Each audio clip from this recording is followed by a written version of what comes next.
मैं भारत को भारतीयता की मान्यता के आधार पर फिर से खड़ा करना चाहता हूं, उस काम में लगा हूं। 20 सूत्र लिखे हैं कि भोजन पचेगा तो क्या होगा और भोजन सड़ेगा तो क्या होगा। मैं सड़ने वाले हिस्से की बात कर लेता हूं। वो कहते हैं कि भोजन अगर सड़ना शुरू हुआ तो सबसे पहले गैस बनेगी, वायु बनेगी, वायु, और ये वायु आपकी जिंदगी हराम कर देगी। लेकिन आज के जो सूत्र हैं वो जिंदगी का फंक्शनल हिस्सा है। आप जानते हैं कि कोई भी सिद्धांत होता है उसका एक हाइपोथेसिस होता है और उसका एक फंक्शनल पार्ट होता है।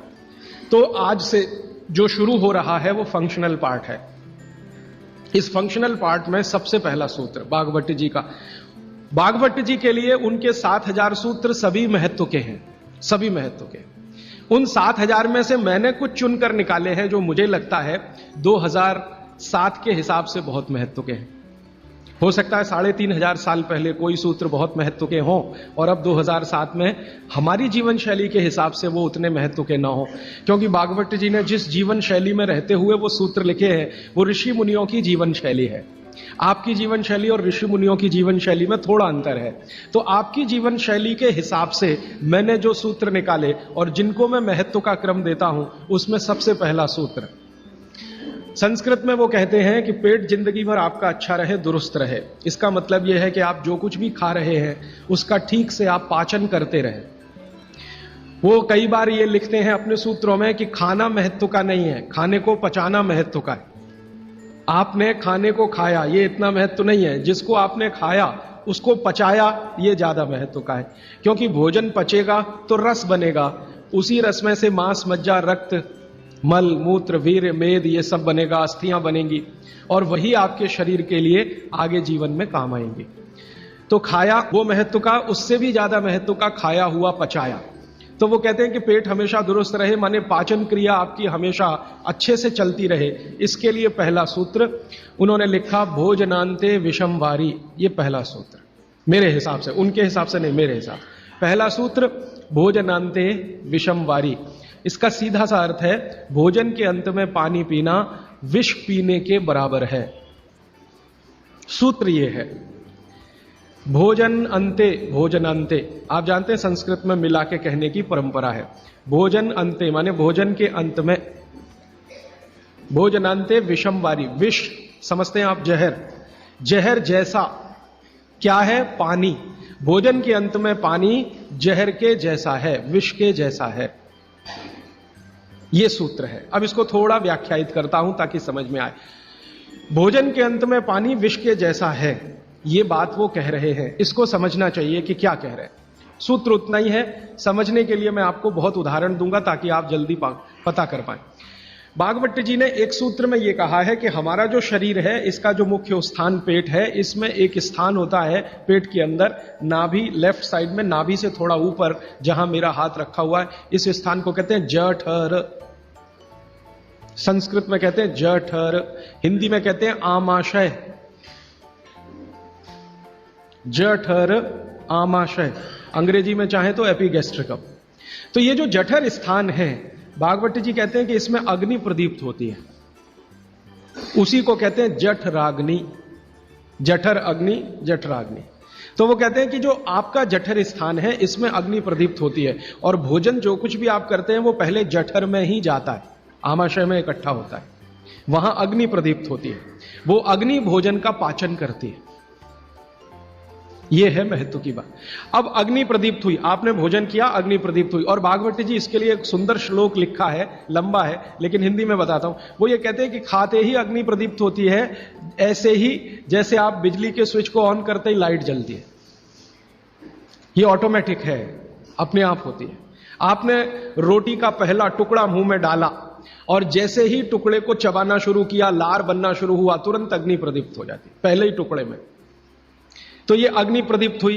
अब आप जो भोजन कर रहे हैं ये इस अग्नि के प्रभाव में पचेगा।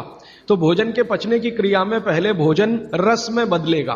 पहले पेस्ट बनेगा, जैसे टूथपेस्ट की कंडीशन होती है वैसा बनेगा, लुगदी जैसा। फिर उसमें से रस बनेगा, फिर रस में से सब कुछ बनेगा। तो वो कहते हैं कि आपने जैसे ही भोजन किया अग्नि प्रदीप्त हुई। अब ये अग्नि भोजन को पचा रही है और आपने भोजन पूरा करते ही पानी पी लिया, गट गट गट गट गट गट। तो क्या हुआ? अग्नि शांत हो जाएगी। आपके रसोई गैस में चूल्हा जल रहा है गैस का, और जलते हुए चूल्हे पर पानी फेंकिए तो बुझ जाएगा। अग्नि का पानी से मेल नहीं है, दुश्मनी है। तो आपके पेट में खाना खाते ही अग्नि जल रही है। अब आपने पीछे से गिलास 2 गिलास पानी पी लिया, कोई लोग तो लोटा भर के पी लेते हैं, कई लोग तो भोजन से ज्यादा पानी पी लेते हैं। तो ये जो पानी गया, इसने अग्नि को शांत कर दिया। अब अग्नि शांत हो गई तो फिर भागवत जी कहते हैं भोजन पचेगा नहीं, वो सड़ेगा। अब उन्होंने 20 सूत्र लिखे हैं कि भोजन पचेगा तो क्या होगा और भोजन सड़ेगा तो क्या होगा। मैं सड़ने वाले हिस्से की बात कर लेता हूं। वो कहते हैं कि भोजन अगर सड़ना शुरू हुआ तो सबसे पहले गैस बनेगी, वायु बनेगी, वायु। और ये वायु आपकी जिंदगी हराम कर देगी।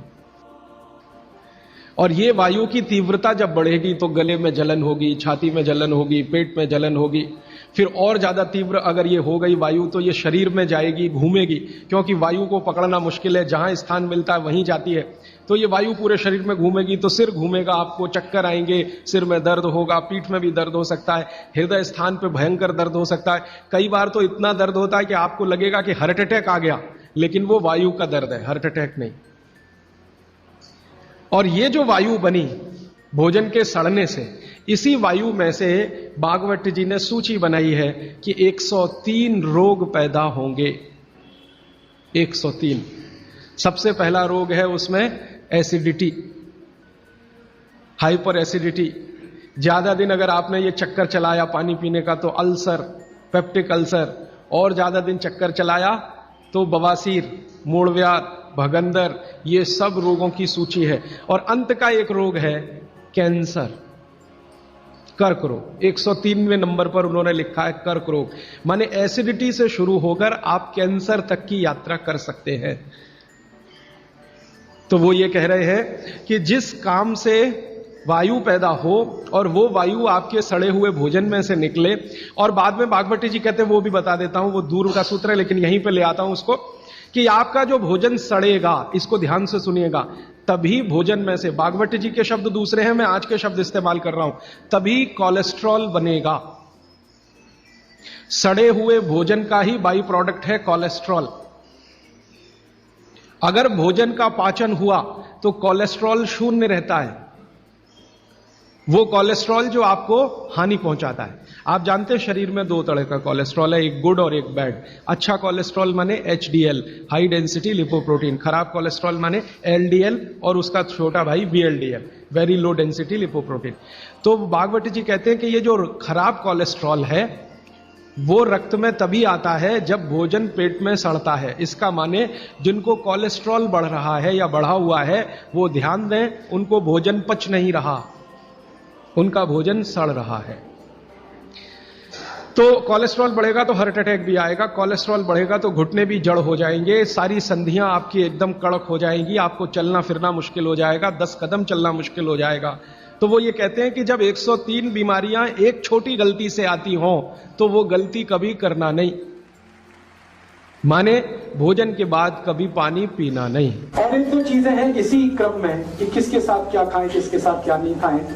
घर में कभी भी आप कोई ऐसी चीज बनाएं जो तासीर में गर्म है, उसके साथ ठंडी चीज कोई ना हो। जैसे आजकल मैंने देखा है, हम गरम गरम खाना खा के आइसक्रीम जरूर खाते हैं, अपना सत्यानाश करते। और ये सत्यानाश कैसे होता है? कोई आपको शादी में बुलाता है इनविटेशन देके कि आइए और हमारे यहाँ गरम डिनर खा के आइसक्रीम खा के मर के जाइए, और एक नहीं खाइए, डबल खाइए। और मैंने तो पंजाब में ऐसे भी महान महान लोग देखे हैं कि आइसक्रीम में गरम रसगुल्ला डाल के खाते हैं। महामूर्ख लोग, पता नहीं कहां से आए, गरम गरम रसगुल्ला एकदम ठंडे आइसक्रीम में डाल के खाते। फिर पूछो भाई क्या कर रहे हो, तो कहते टेस्ट है जी। शरीर का देखना है कि नहीं, ये है कि टेस्ट का देखना है। तो आप कहीं भी डिनर में जाइए, मैं ये नहीं कहता डिनर में मजे, जरूर जाइए, लेकिन ध्यान रखिए कि अगर डिनर गरम गरम आपने खा लिया है तो ठंडी आइसक्रीम मत खाइए। और कई लोग पंजाब में ऐसे हैं, याद ही नहीं रखते, अभी चाय पी अभी आइसक्रीम खा ले। हाँ, उनको बिल्कुल 1 मिनट नहीं लगता। चाय पी के निकले, कहीं आइसक्रीम खा के आ गए, आइसक्रीम खा के आ गए, इधर चाय पी ली या इधर कॉफी पी ली। तो चाय और कॉफी दोनों गर्म है और आइसक्रीम बहुत ठंडी है, इनका कॉम्बिनेशन नहीं है, बहुत तकलीफ होती है शरीर को। कितनी देर बाद खाओ खाने को? 1 घंटा कम से कम।